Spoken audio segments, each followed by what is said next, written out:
ايه يا احمد؟ جيت على الميعاد مظبوط فعلا يا احمد. انا قلت هتبلغ الحكومة ولا حاجة، بس طلعت راجل ما بلغتش الحكومة. خايف على عيالك فعلا.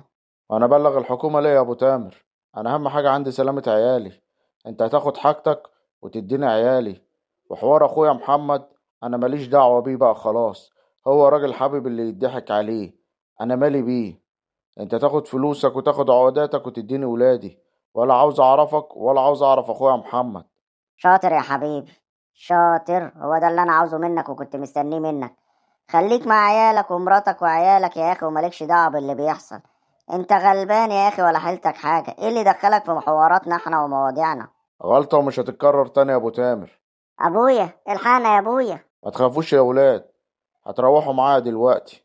كده كده يروحوا معاك يا احمد، انا هعمل بيهم ايه؟ ده حتى تعبوني اليومين اللي فاتوا اكل وشرب. بس عادي، هما زي تامر برضه، وما عملت لهمش حاجة عشان انا برضه بعزك. ما هو واضح المعزة يا ابو تامر، متشكرين قوي. دلوقتي يا حبيبي الفلوس والعقودات، اهو احنا لسه هنرغي؟ اديله عيالي وسردين خليه يمشي من هنا. حاضر يا ابو تامر. يلا دي انت هو روح لابوك ياه. عاوز اقول لك على حاجة يا احمد. انا سمعت اللي انت اتدخلت في الموضوع ده تاني مش هيحصل لك كويس. وبعدين يا حبيبي ما تنساش اللي انا في ناس كبيرة مشغلاني، يعني ممكن يأذوك. فمش عاوز اشوفك تاني في الموضوع ده تاني، فاهم ولا لا؟ فاهم يا ابو تامر اللي انت تقول عليه. شاطر يا حبيبي، يلا اخفى من وشي. يلا يا ولاد يلا. امي امي يا امي. مصطفى، علي، الحمد لله على السلامة يا اولاد، وحشتوني. وانت كمان يا امي، وحشتيني يا امي. الحمد لله على السلامة يا اولاد. الله يسلمك يا عمتي، الله يسلمك يا عمتي. الحمد لله على السلامة يا احمد. الله يسلمك يا نوال. بارك اللي انت بخير يا احمد، انا كنت قلقان عليك اوي. انا هيجرى لي ايه؟ هو اهم حاجة عنده العقودات والفلوس. خليه يغور بيهم يا احمد. يشوف له ده بعيد عننا بقى، ابو تامر ده وابو زفت. ما ينفعش يا نورة. انا دلوقتي شغال مع الحكومة لغاية ما يقبضوا عليهم. ويقبضوا على الزفت ابو تامر ده. وياخدوهم ويحبسوهم هما والعصابة كلهم. عشان نخلص من قرفهم ومن شرهم في البلد. ايوه يا نوره. احمد لازم يكمل مع الحكومه عشان يخلص البلد كلها من شر ابو تامر ده. ابو تامر ده كان هيعمل مصايب الايام الجايه في البلد، فلازم ان الحكومه تقبض عليه، هو والعصابه اللي معاه. ما نعرفش كان هيعملوا ايه. انا ماليش دعوه. انا اهم حاجه اولادي جولي. يقبضوا عليهم بقى ما يقبضوش عليهم، انا مش موضوعي. اهم حاجه اولادي احطهم من جوايا. يا احمد بعد اذنك، لو هتكمل في الموضوع ده ولادي تضمنهم لي يكونوا في امان. بنت انت عبيطة. ولادك في عينيا دول ولادي برضه يا نورة. ايه اللي انت بتقوليه ده؟ ما تخبطيش في الكلام يا نورة. انت ايه اللي انت بتقوليه ده يا نورة؟ مع جوزك طبعا دول ولاده، زي ما هم ولادك، فاكيد هيحافظ عليهم يعني.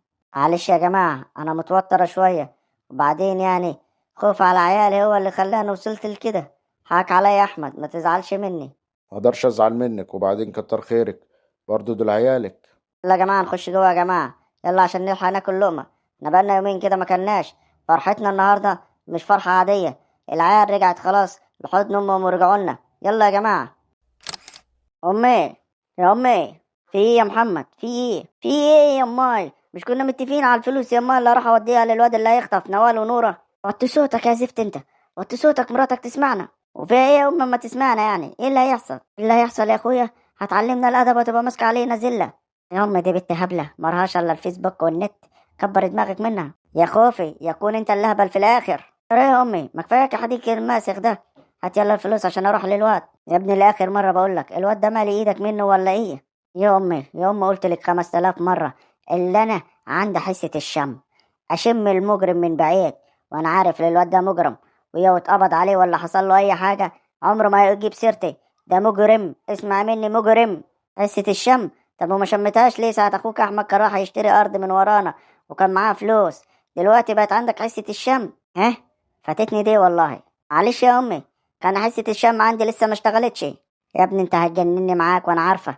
انت هتفضل لغاية ما توديني في داهية. انا عارفاك كويس يا محمد. يا امي يا امي بقول لك فكك من حديثك الماسخ ده. ناوليني الفلوس يلا عشان الحق اروح للواد. حاضر يا محمد، هجهزهم لك بالليل. عشان انا دلوقتي لسه ما جهزتهمش. ليه يا امي؟ ما تديهم لي دلوقتي خلينا نخلص. ولا انت مش عاوزاني اشوف حتى فلوسك في انهي بلاطة؟ ما تخافيش، مش هاخد حاجة وانت مش موجودة. او لسانك ده عاوز قطعه. لسانك ده لو اتقطع هيتعدل حالك. لكن انت لسانك قد دماغك. قد دماغي برضه. ولا انت خايف على الالشنات؟ ما تخافيش، انا كده كده بنسى بسرعه. وريني في انهي بلاطه وبعد كده هنسى، ما تقلقش. امشي يا محمد من وشي، بالليل هديك الفلوس، امشي. انا مش فاهم، وانا مش ابنها برضه؟ المفروض اعرف مكان البلاطه دي عشان لو جرى لها حاجه يبقى معاها فلوس. تقول ايه يا واد؟ ربنا يخليك لينا. احسب، يلا امشي من وشي دلوقتي. هي غريبه يا خوف يا ولدي، هتودينا انا وانت في داهيه. ربنا يسترها، انا عارفه دماغك تودي في داهيه. هو انت ايه يا زفت اللي جابك هنا؟ انا مش قلت لك ما تجيش هنا لما انا ابعت لك؟ يا باشا انا عندي اخبار سعيده فقلت اجي اطمنك، يعني انا غلطان؟ وبعدين يعني عيب اما تقول لي كده، ده انا في بيتك يا راجل. اخبار سعيده ايه بعد الزفت اللي انت هببته ده؟ راح تخطف لي ولاد احمد؟ هتودينا في داهيه. وانت ايه الحكايه بالظبط؟ انت ما عندكش عقل تفكر بيه؟ يا معلم اسمعني بس الاول وبعد كده اتكلم براحتك. الخطف اللي انت بتقول لي الزفت اللي انا هببته ده هو جاب النتيجه ورجع العقودات ورجع الفلوس. يا باشا انا ما بخططش في اي حاجه، انا دماغي شغاله وواعي قوي وعارف انا بعمل ايه. وانت ايه اللي ضمنك ما يكونش قال للحكومه ولا اي حد ولا عرف اي حد بالموضوع؟ لا من دي ما تقلقش، انا مأمن نفسي كويس، وبعدين انا عارف انا بعمل ايه. دي مش اول مرة يعني اعمل موضوع زي ده. عيب عليك يعني يا معلم، انا عاوزك توثق فيا وخليك عارف ان انا راجل من ظهر راجل. وبعدين ما تقلقش، والموضوع هيخلص بكرة يا بعده بالكتير. هتلاقيني جايلك بالعقودات ممضية واقول لك يلا يا معلم ابدأ التنفيذ.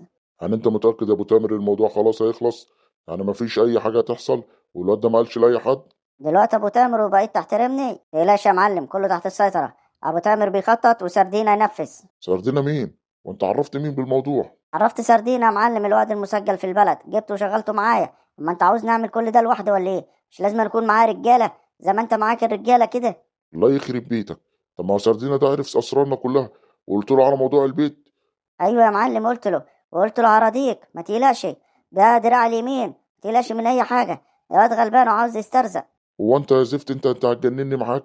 راح تقول لي سرنا كله لواحد مسجل؟ ده ممكن يقول علينا. ما تقلقش ما تقلقش، كله تحت السيطره. الواد سردينة ده غلبان ونفسي يبني حته بيت في البلد، وانا تونته وظبطت معاك كلام. ما تقلقش من اي موضوع زي ده، حط املك فيا وسيبها على الله. ونعم بالله يا اخويا، اما اشوف اخرة مشي وراك هيعمل فينا ايه. ربنا يسترها. هيسترها ان شاء الله وكل حاجه تبقى تمام ومية فل و14. يلا امشي دلوقتي حد يشوفك وما تجيش هنا لما انا ابعت لك. حاضر يا معلم. وايه قله الكرامه دي؟ ده معلم غريب، امتى نخلص من المصلحه دي؟ خليني ما اشوفش وشك تاني. محمد يا محمد، يا ابو تامر، عامل ايه يا ابو تامر؟ الحمد لله يا محمد. ايه الاخبار؟ ايه الاخبار؟ مية مية طول ما انت مية مية. تمام يا ولدي، يا رب دايما يا ولدي، يا رب. يا ابو تامر قول لي عملت ايه؟ كله تمام يا ولدي. عايزك تظبط لي ميعاد مع والدتك بقى عشان نيجي نخلص موضوع العقودات ونخلص الدنيا. ايه رجعت فلوسك والعقودات؟ ايوه يا ولدي. عيب عليك يا ابو تامر، يعني سيب حقه. طبعا جبت فلوس وجبت العقودات. طب قول لي رجعتهم ازاي؟ ما ينفعش اقول لي للغبي ده يعرف ان انا خطاف عيال. مفيش يا ولدي، كله بالتراضي. جبت ناس كبيرة تعرف احمد وشاهدتهم على اللي حصل، مرضهمش الكلام وقعدوه غلطوه وقالوا له عقابا ليك ترجع فلوس ابو تامر. رجع لك الفلوس كاملة ولا ايه اللي حصل؟ يا ولدي رجعها لي كاملة. اما ازاي يعني ياخدها كاملة وما يرجعهاليش كاملة؟ اه طبعا، والناس شهدوا بالموضوع وقالوا له اياك تتعرض لابو تامر تاني وتعمل الحركات الوحشة دي مع ابو تامر. ابو تامر راجل زين والبلد كلها بتشكر فيه. يا حقيقة يا ابو تامر البلد كلها بصراحة بتشكر فيك وتقول راجل زين ما عيبوش الا العيب. وهو عيل نصاب، هو ومراته والبت اللي متلمين عليها دي صاحبة مراته. انا مش عارف ايه اللي بيعملوه ده مع الناس كويسة. على طول بصير للناس كده اللي معاهم ما يخليهم في حالهم عشان ربنا يكرمهم. ولدي الحديد ده ولا هودي ولا جيب، الله يسهل له. هو مسيره يعرف اللي كان غلطان ويبطل الحركات اللي فيه دي وربنا يهدي. هنعمل ايه طيب؟ ادي الله وادي حكمته. وبرضه انا عشان انا اللي مربيه، عشان ابوك كان موصيني عليك وعليه، عشان كده اديني سكت مرضتش اتكلم وجبت الناس العاقله الكبيره هي اللي تحكم ما بيننا. عداك العيب يا ابو تامر، عداك العيب وازح. انت فعلا راجل تراب الارض اللي بتمشي عليه الواحد يشيله فوق دماغه. قمة الاحترام والأدب. شكرا شكرا يا ولدي. عيب اللي انت بتقوله ده، انت عارف غلاوتك عندي قد ايه. وبعدين يا عم انا هسامحه عشانك انت. ربنا يخليك يا ابو تامر. ان شاء الله النهارده هاخد ميعاد من امي وهبلغك على طول ان شاء الله يا محمد، بس ما تاخرش عليا عشان الموضوع طول قوي. لا ما تقلقش من الموضوع ده، خلص يا ابو تامر، اعتبره خلص. تمام يا ولدي، هتعوز حاجه يا ولدي؟ لا شكرا يا ابو تامر. السلام عليكم. انا وعليكم السلام يا ابو تامر، ونعم الرجال الزين والله. السلام عليكم يا باشا. وعليكم السلام يا احمد، عامل ايه وايه الاخبار؟ انا الحمد لله تمام يا باشا. قول لي يا احمد عملت ايه؟ عيالك خدتهم ولا لسه؟ باشا خدت عيالي وكله تمام، والخطة ماشية زي ما انت قلت لي، وكله تمام. هو تامر ده احمد شك في اي موضوع؟ شك اللي انت شغال معانا ولا اي حاجه؟ لا ما تقلقش يا باشا، كله تحت السيطرة. لا طبعا، ما تقلقش من الموضوع ده، انا هوقعه ان شاء الله في شر اعماله. ده المطلوب يا احمد، مطلوب اللي احنا نمشي على الخطه كويس عشان نوقع الاشرار دول في شر اعمالهم. المفروض يا احمد تسايسهم. هما دلوقتي هيبداوا بقى يزوموا على اخوك محمد عشان يمضوه على عقد البيت بالطريقه، وده اللي انا عاوزك ما تقولوش لاي حد، وحتى يا عيالك خلي الموضوع سر ما بيننا وبين بعضينا. معلش يا باشا، عيالي بس عارفين كل حاجة، وهم متابعين معايا الموضوع من الاول، فعشان كده هم عارفين كل حاجة، فمش هينفع ما احكي لهمش حاجة في الوقت ده. اهم حاجه يا احمد ما يحكوش لاي حد، ولا للجيران ولا اي حد، مش عاوزين حد يبوظ لنا الخطه. ما تقلقش يا باشا، هما بيحكوش لأي حد.